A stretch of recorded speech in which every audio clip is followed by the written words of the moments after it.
igumbi lakho ebuhlali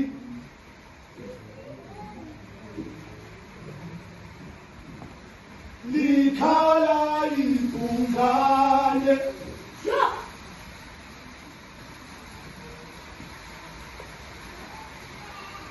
amathiza akho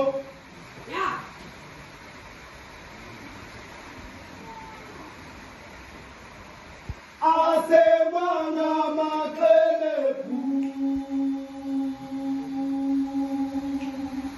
igumbi lakho